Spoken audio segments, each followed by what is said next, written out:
Hello বন্ধুরা, তো আজকে আমি তোমাদেরকে বানিয়ে দেখাবো অসাধারণ স্বাদের একটা নিরামিষ পনির রেসিপি। এটা তোমরা যে কোনো পুজো পার্বণে, অনুষ্ঠানে, লুচি পরোটা সব কিছুর সাথেই খেতে পারো।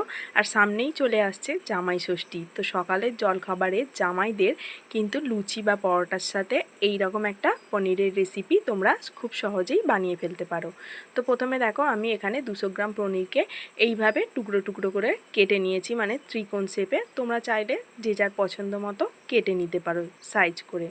তো তারপর পনিরগুলোকে আমি একটু ভিজিয়ে রেখে দেবো। এর জন্য আমি এখানে উষ্ণ গরম জল আর কিছুটা পরিমাণ নুন দিয়ে দিলাম। এবার এটাকে একটু নেড়ে চেড়ে 10 মিনিটের মতো রেখে দেবো। এতে করে পনিরটা কিন্তু ভীষণ স্পঞ্জি হবে।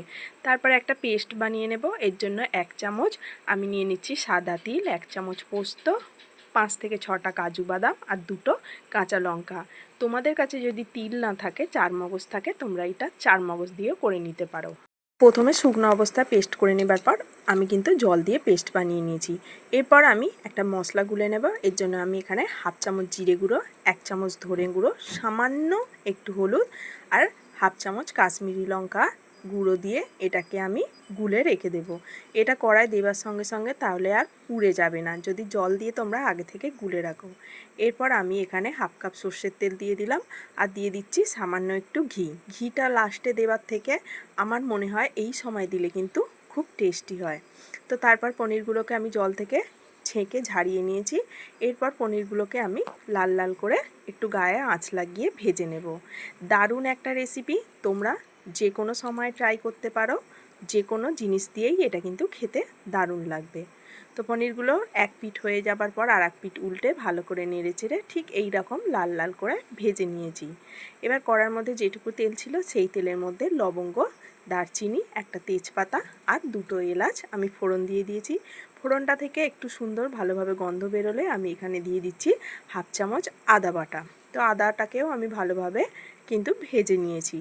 এরপর যে মশলাটা গুলে রেখেছিলাম সেটা দিয়ে দিলাম আর বাটি ধুয়ে কিছুটা পরিমাণ জল দিয়ে দিলাম।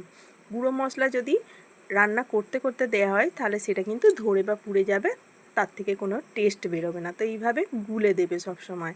তারপর আমি এখানে কিছুটা পরিমাণ কাসৌরি মেথি হাত দিয়ে এইভাবে একটু ভেঙে ছড়িয়ে দিলাম। এবার এটাকে আমি ভালো করে কষিয়ে নেব। তোমরা দেখতেই পাচ্ছ এটার মধ্যে থেকে কিন্তু আস্তে আস্তে তেল ছাড়তে শুরু করে দিয়েছে। তো মশলাটাকে কিন্তু একদম লো ফ্লেমে রেখেই ভালোভাবে কষাতে হবে, না হলে মশলাটা পুড়ে যাবে।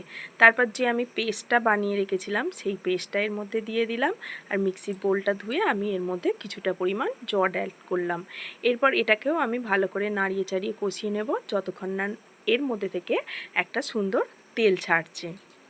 তো এটাকে কন্টিনিউ নাড়াচাড়া করছিলাম। তো দেখো এরপর আস্তে আস্তে কিন্তু এটার মধ্যে থেকে তেল ছাড়তে শুরু করে দিয়েছে। এরপর আমি এখানে যে ভেজে রেখেছিলাম পনিরগুলো সেগুলো দিয়ে দিলাম আর মিষ্টি দিয়ে দিলাম, মানে সামান্য কয়েকটা চিনির দানা আর কিছুটা পরিমাণ নুন। যেহেতু নুন দিয়ে আমি আগে থেকে পনিরটা ভিজিয়ে রেখেছিলাম সেই জন্য সামান্য পরিমাণ নুন দিলাম। আর যারা চিনি খেতে পছন্দ করো না তারা এটা স্কিপ করে যেতে পারো। এরপর এটাকে ঢাকা দিয়ে আমি 5 থেকে 7 মিনিটের মতো মিডিয়াম ফ্লেমে রান্না করে নিয়েছি। এরপর আমি এটাকে নেড়ে চেড়ে আবার ঢাকনা দিয়ে আমি বন্ধ করে গ্যাসের ফ্লেমটা অফ করে রেখে দেবো। 5-7 মিনিটের মধ্যেই এটা কিন্তু রেডি হয়ে গেছে। তো 5-7 মিনিট ঢাকা দেওয়ার পর আমি ঢাকা খুলে তোমাদের সামনে একটা বোলের মধ্যে পরিবেশন করে দেখাচ্ছি। তো রেসিপিটা তোমাদের কেমন লেগেছে অবশ্যই কমেন্ট করে জানাবে আর একবার হলেও এই রেসিপিটা ট্রাই করবে। যদি ভিডিওটা ভালো লেগে থাকে অবশ্যই একটা লাইক করবে আর চ্যানেলটিকে সাবস্ক্রাইব করবে।